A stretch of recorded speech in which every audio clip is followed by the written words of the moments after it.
Hi, I'm Gil D'Oliveira. Today I'm going to show you one of my favorite knots called the stopper knot because it stops your float from rising. So in our streams and rivers on the west coast, the depth of our rivers vary extremely. We could be in the shallows drifting down and all of a sudden we're in a 4-foot depth, 8-foot depth, 10-foot depth.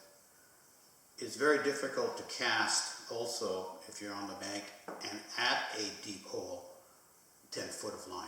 So what you would do is you would have a stopper knot like this, adjusted to the maximum height that you want, okay? And then as the float floats down the river, gets to the deep section, it stops. So I put a knot on the top. I also will put one on the bottom. And the reason why is to save my float. I usually put one about a foot away from the weight. And the reason when you snap your line, quite often, the float just goes down, continues its journey down the river, where the stopper knot will stop it and saves your float so you can re-rig and save expenses.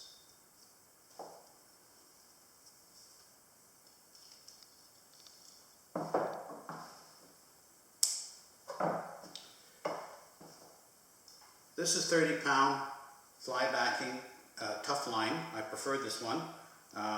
It's dacron and it's stiff. Okay? It holds its shape. So if I coil it, it holds the coil. So that gives me a better grip on the line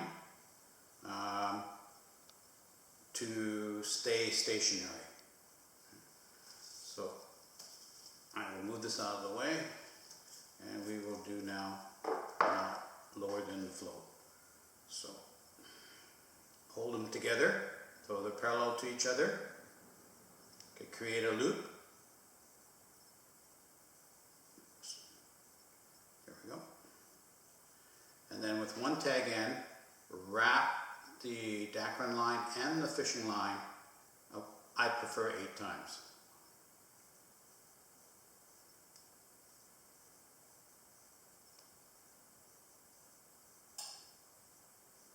And the reason why I prefer 8 is it creates a longer cylindrical knot and grips your fly line a lot easier, and there's less chance of slippage. So by pulling the tags, I have now created the slip knot. It's cylindrical and it holds. I don't leave the tag ends like that. So I will cut it maybe with a 1/2 inch. And the reason why I have the tag ends there is eventually, over hours of fishing, this knot will loosen and then will not stay stationary. So then you just get a pair of pliers or your teeth and you pull the tags, which will tighten the knot, and boom, stop. Now I'll do a close-up on how to tie this knot with the dacron, and then I will do another close-up with a 1/4 inch paracord so we have a better understanding on how I tie the knot. Here we are. Below the float we're going to tie a slip knot and take the dacron, 30-pound, create a loop.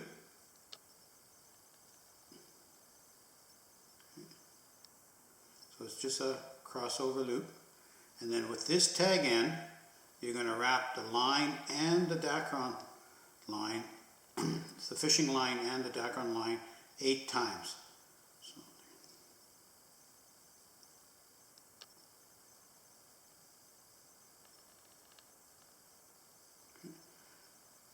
So that is what it basically looks like. Okay, then you take the 2 ends and you'll slowly pull them together, pull them apart, sorry, pull the knot together, and smoothly it'll create a cylindrical knot. And that's why I do 8, because it gives me more pressure on the line, more friction, and I can hold it pretty steady. Okay.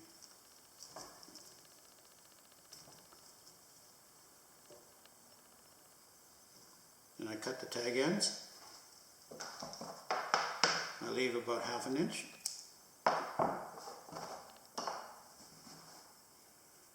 And that's when the knot overuse in time, if it starts to loosening, I can just grab the tags and then retighten them. Okay? So this is the lower knot, and when your line breaks, it stops the float from running down the river.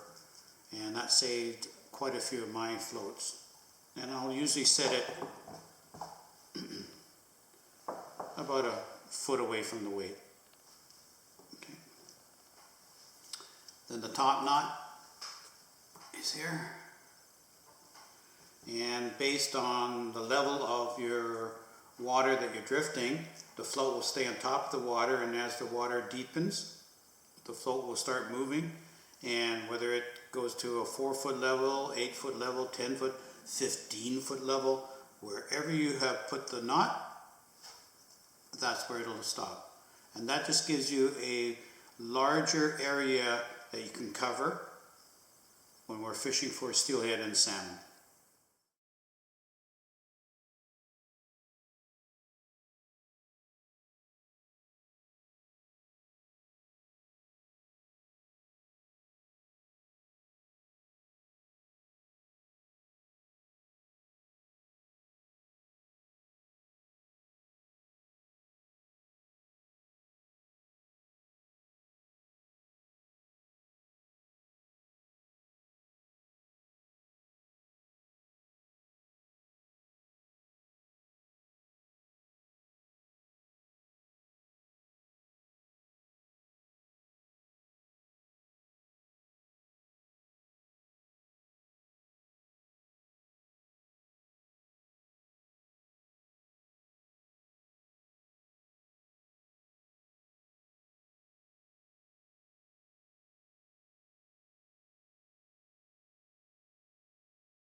Now this is quarter inch paracord,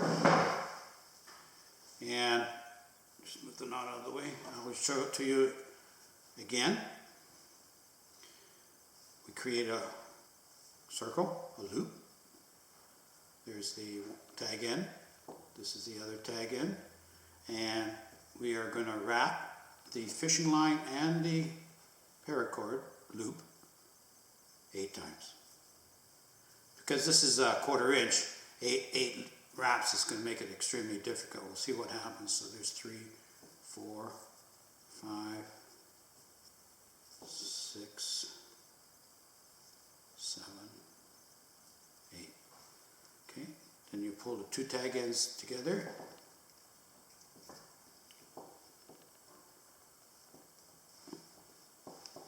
Yeah, because it's a thicker cord, it's not pulling as easy, but this is basically what it'll look like.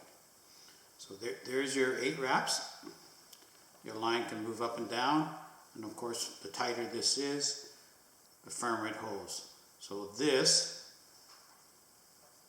is that. That's your baby nut.